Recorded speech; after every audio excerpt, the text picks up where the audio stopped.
एक दिन चिंटू नदी के किनारे खड़ा था अपनी छोटी सी बोट के साथ।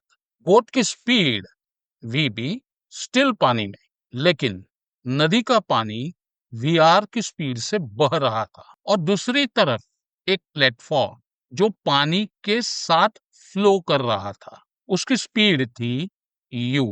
वो आगे बढ़ रहा था। चिंटू सोचता है, मुझे नदी पार करनी है, पर प्लेटफॉर्म अपनी जगह थोड़ी खड़ा है, वो तो साइड में चलता जा रहा है।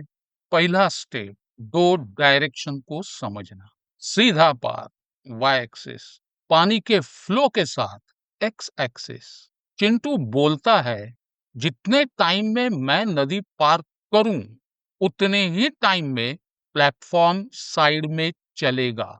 मुझे अपना साइड वाला डिस्टेंस बिल्कुल प्लेटफॉर्म के साइड वाले डिस्टेंस के बराबर करना होगा। नदी पार करने का टाइम इक्वल्स टू चौड़ाई divided by vertical speed. Therefore, T is equal to W upon VB cos theta. यहाँ थीटा वर्टिकल से मेजर किया गया है। नदी के साथ साथ बोट की effective speed equals to VB sin theta plus VR।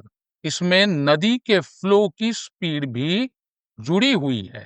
Platform का side displacement equals to U into t. Condition, boat का side displacement equals to platform का साइड डिस्प्लेसमेंट। इससे मिलता है into bracket VB sin theta plus VR bracket close into T is equal to U into T, और angle sin theta is equal to U minus VR upon VB। Chintu निष्कर्ष निकालता, platform पानी से तेज तो डाउनस्ट्रीम एंगल, प्लेटफॉर्म धीमा upstream angle. अब हम अलग अलग केसेस देखते हैं। U is greater than VR, platform नदी से तेज है, इसका मतलब U minus VR positive. Theta पहला क्वाड्रेंट, बोट को हल्का डाउनस्ट्रीम टिल्ट लेना होगा। Case 2, U is equal to VR, platform नदी के बराबर चल रहा है, implies that U minus VR is equal to 0. Therefore, theta is equal to 0.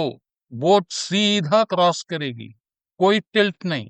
Case 3, U is less than VR, platform नदी से धीमा है, मतलब U minus VR negative, theta more than 90 degrees with horizontal।